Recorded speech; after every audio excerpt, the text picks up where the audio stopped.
Bonjour mes amis, aujourd'hui je vous parle de ce qu'on appelle la focalisation. La focalisation au niveau de la littérature, de façon générale, on parle de ce qu'on appelle le point de vue narratif. D'accord, la vision, le point de vue narratif ou la focalisation. Alors toujours, ça concerne le narrateur. On pose la question, quelle est la relation ou le degré de la relation entre le narrateur et les personnages et les actions du récit. D'accord?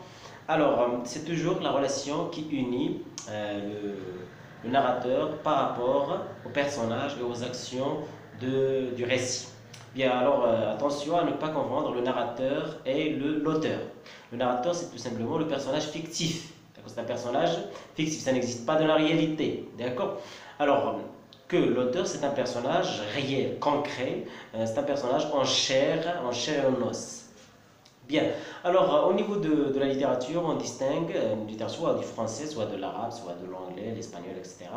Alors, d'une façon générale, on a trois sortes de focalisation. On a focalisation interne, focalisation externe et focalisation zéro. Alors, comment distinguer entre ces trois focalisations? Alors, on a dit, pour distinguer, c'est que comment le narrateur regarde les actions de l'histoire.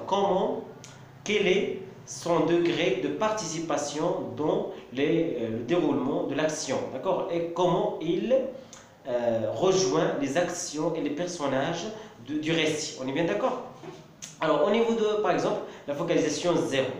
Alors, focalisation zéro au point de vue zéro et aussi point de vue omniscient, on l'appelle comme ça aussi, d'accord? Alors, point de vue omniscient, focalisation zéro, c'est lorsque le narrateur connaît tout, il sait tout. Il a une connaissance globale de la psychologie des personnages. Il peut avoir accès aux sentiments, d'accord?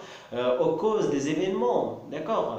À des éléments que le personnage lui-même du récit ignore, alors que le narrateur sait cela. Alors ici, le passé des personnages et leur avenir aussi. Alors il sait plus que les personnages savent, d'accord? Alors on l'appelle la focalisation zéro. C'est lorsque le narrateur sait tout, le passé, le présent, l'avenir, les causes des événements, il a une connaissance omnisciente. On est bien d'accord? Alors c'est ce qu'on appelle la focalisation zéro. Deuxième focalisation, c'est la focalisation externe. Alors, comme son nom l'indique, c'est lorsque le narrateur est extérieur aux actions du récit et aussi à la psychologie des personnages. Alors aussi, on appelle cette focalisation plus objective, il se caractérise par l'objectivité, alors que le narrateur reste très loin des personnages et des actions. Il ne dit tout simplement ce que le lecteur voit, d'accord? Alors, dans ce cas-là, le personnage, ou plutôt le narrateur, il est comme le lecteur, comme le public. Il ne sait rien. Alors, je peux vous donner par exemple un exemple. Par exemple, Paul, un texte narratif maintenant.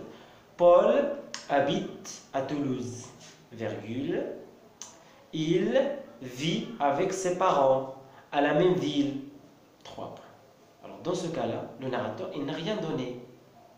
Alors, il est comme le spectateur, d'accord? Mais, focalisation zéro, le narrateur, il sait tout. Par exemple, je peux vous donner un exemple au niveau de la focalisation zéro. Par exemple, Paul aime sa maman. Alors, voilà le sentiment, je sais le sentiment. Il veut devenir un ingénieur, par exemple. Mais, en fait, il ne va jamais atteindre ce but. Voilà un exemple. Cet exemple-là, le narrateur... on peut imaginer un narrateur qui a écrit cette phrase. Alors, il sait l'avenir de Paul, que Paul ne sait pas. Il a accès aux sentiments de Paul, qui aime sa maman, etc. D'accord? C'est juste un petit exemple. Alors, on peut lire des passages de l'œuvre et on va être conscient davantage de ces éléments, de ce qu'on appelle la focalisation. Alors, il nous reste la focalisation interne. La focalisation interne, attention à ne pas mélanger entre focalisation interne et focalisation zéro. D'accord? Alors, focalisation zéro, c'est lorsque le narrateur équivaut au personnage.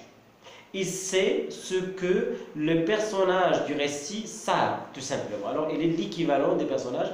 Alors, il peut avoir accès aux sentiments, aux émotions, aux relations entre les personnages, à quelques particularités, mais cette connaissance, elle est limitée.